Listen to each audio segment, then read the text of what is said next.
تازه انگارها، ایجاد نویسندگان نهانبین و ژرف پیما، اندیشه های کلیدی در درک معنی زندگی، هستی و راستی و آیین و عنعنه های اجدادی. تازه انگارها، ظهور آفریده های نوین و بهین ادیبان فلک سیر از رادیوی فرهنگ.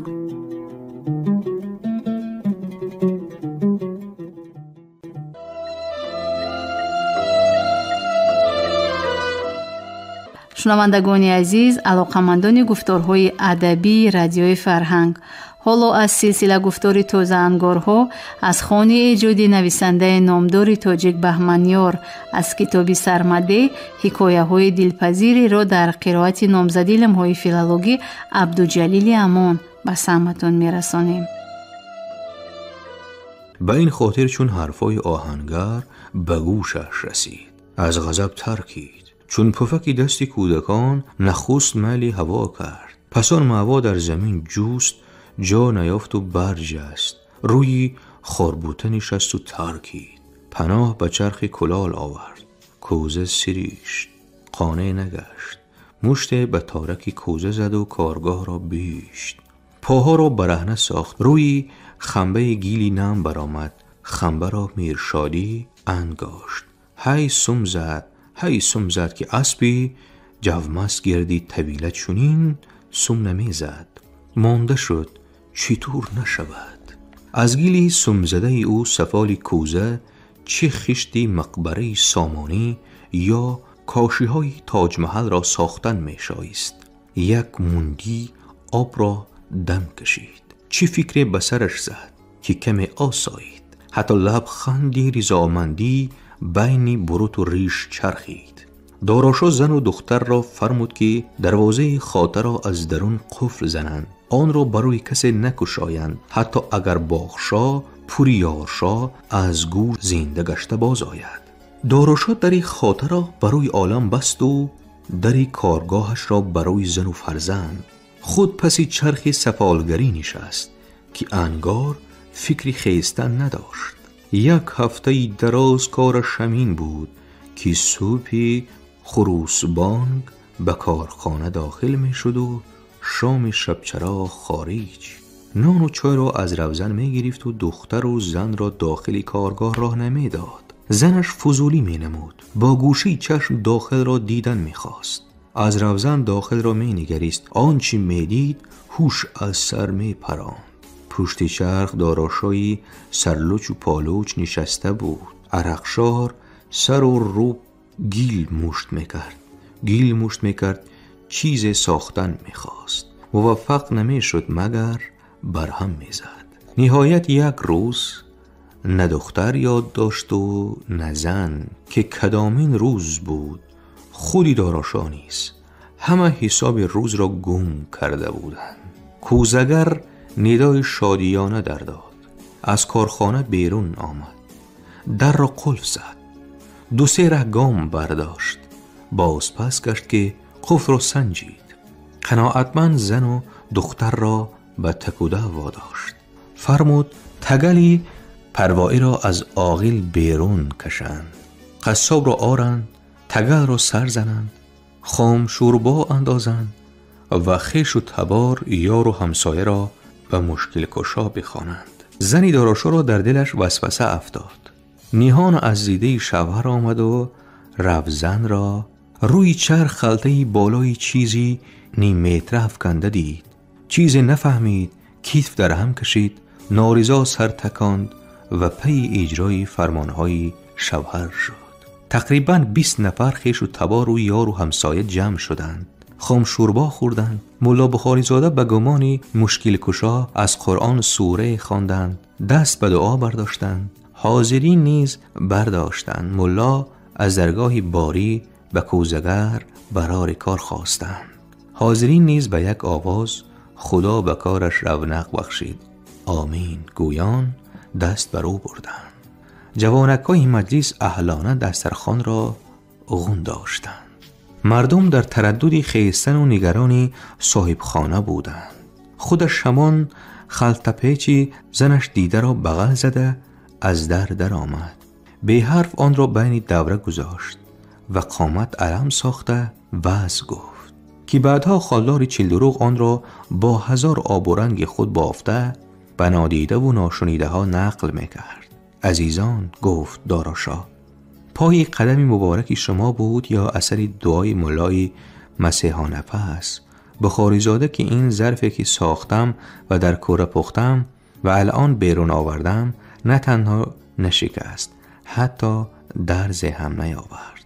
همه با یک آواز مبارک باشد گفتند و چون داراشاه خلطه را برداشت با یک آواز واه گفتند، زیرا بجای ظرف هیکل مسخره میرشادی را با پتک و سندان دیدند. وقتی داراشاه با انگشت تگمه را پخشید، خانه از خنده ترکید. سقف به هوا رفت، 4 دیوار به 4 طرف افتید. حتی شخصی پرتمکین چون بخاری زاده از خنده رودکند شدند، زیرا چون پتک بالا و پایان می شد از قفای آهنگر بادی پرصدای بیرون می آمد که آدمی شکمش از گاز پر شده ناتوانی به کاری سنگین دست زده به خواهش گاه و ناگاه بیرون می کند.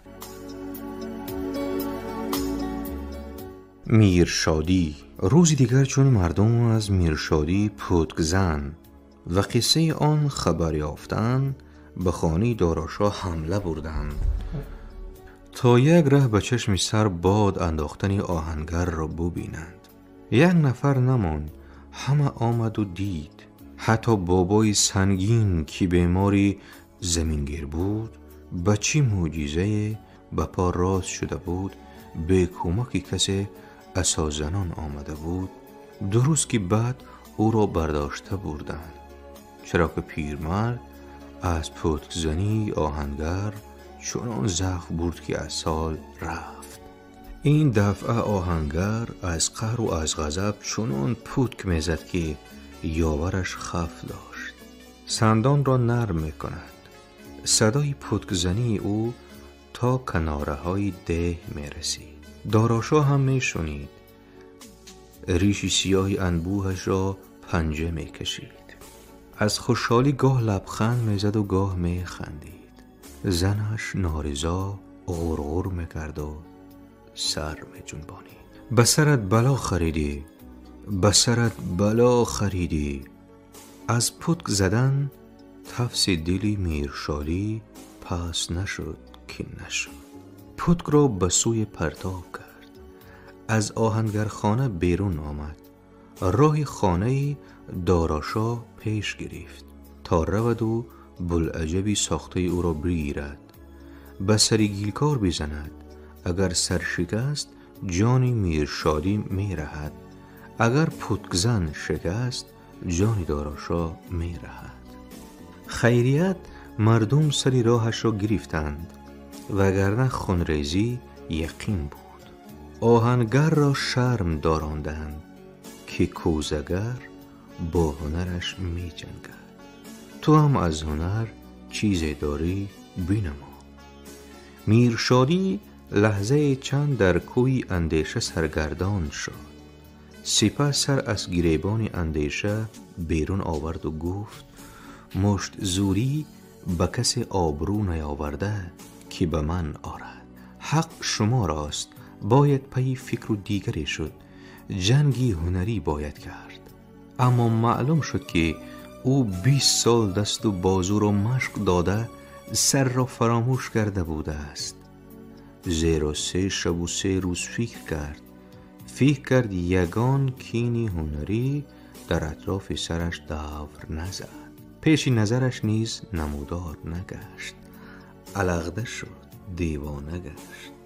باز چون پیشینه آستین ها را برزده خواست نزدیک کوزگر برود، بلعجبی ساخته را به سرش بزند که بناگاه فکری رهگم زده از پهلوی سرش عبور کرد. حولی های ده غالباً دیوارهای سنگی داشتند. 2-3 حولی سیمتور کشیده چند چیغی، یک حولی به دیوار از بخاری زاده تنها حولی داراشا را نمیدانستی دیواردارش بگویی یا به دیوار. آشکارا بگویم 4 سو خانه بود، 2 سو عاقل و کارخانه و خانه زیستی خودش، از جانب دیگر خانه های همسایش. در رخنگه های بین کارخانه و مهمانخانه دروازه آهنینی یک لخت شنانده بود. دروازه را میرشادی ساخته بود، قفل و کلیدش را نیز. دیگر خانه ها را می گفتند که خانه فلانی خانه سفالگر را می گفتند که قلعه داراشا. یک صبح دقیق ترش صبحی همان شامی که میرشادی از اندیشیدن اطراف کینی هنری به جای نرسید و آستین برزده به سری داراشا رفتنی بود. دختری کلال 2 کوزه برداشته بحر آب سرچشمه روان شدنی بود که دروازه باز شد. روشن بگویم قفل انگار کلید را نمی شناخت، کلید قفل را. مادر را صدا کرد. مادر آمد، ساعت کوش دلتنگ شوهر را جیغ زد. داراشا آمد، او نیز موافق نگشت. از داغی دروازه راه گذری را دیدند، ندایش کردند، کلید را دادند تا شاید از خارج باز گردد. سازگار نیامد. داراشا دلتنگ ندا داد که زندانی شده. زنی کوزگر به زور خود را نگاه می داشت. ترکی تیکه تیکه شد. هیولا گشت. به چه معجزه باز به صورت آدم در آمد و به سری شوهرش فرو ریخت. زمینی خدا قحط بود که تو در این تنگنا خانه انداختی؟ مگر از باغرشا پوریارشا خومیتلا به میراث داری که دروازه آهنی سازاندی؟ داراشا ناچار ماند. از صحنه‌باران سایبان جوست، نردبان را دید، تو گویی غریق گوبسر را دید. چسبید و بالای بام شد تا با دوستان مشورت آورد که چی باید کرد، وگرنه در این زندان حرام خواهی مرد.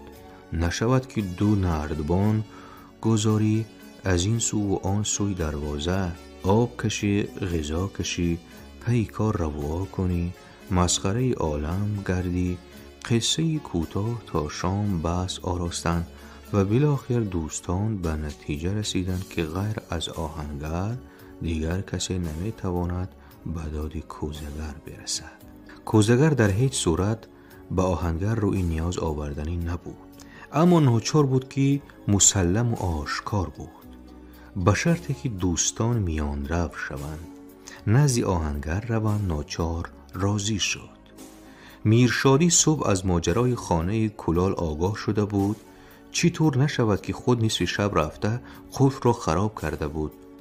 حالا آستین ها را بر زده زیر مجنون بیدی نزد خانهش براحت نشسته بود که چار و ناچار داراشا نزدش می آید. بزانو می افتد، ناله و تابه می آغازد که بچت را خورم، توبه کردم، بدادم برس که شرمنده عالم می شوم. اما وی میرشادی ابرو ترش می سازد، چای می نوشد، یک کلب به گلوی خود می رزد و یک کلب برای گیلکار می اندازد. ولیکن داراشا نیامد. دوستانش آمدند. پدری بزرگ و سخاپیشه آهنگر پیرشادی معروف را یاد کردند. بعد به توصیف خودی میرشادی آغازیدند که هنرش هم پایه هنری پدر، سخاوت و کراماتش شهره بحر و بر در گذشت و دادرسی یکتای این آبرو است. میرشادی که چون سنگ خارا سخت بود، چون مومی مومیا آب شد، رازگی داد که به داد کوزگر رسد، قفل را اصلاح کند، به شرط داراشا بوالعجبی ساخته‌اش را شکند و دیگر این کار را تکرار نکند. شنونده های عزیز، یادرس می شویم که شما حکایات را از کتاب سرمدیح نویسنده بهمنیار از سلسله گفتار تازه انگارها در قرائت نامزد علم‌های فیلولوژی عبدالجلیل امان از موج رادیوی فرهنگ شنیدید. کارگردان موجی گل یوسفова. انجام گفتار 15 شاد و موفق باشید.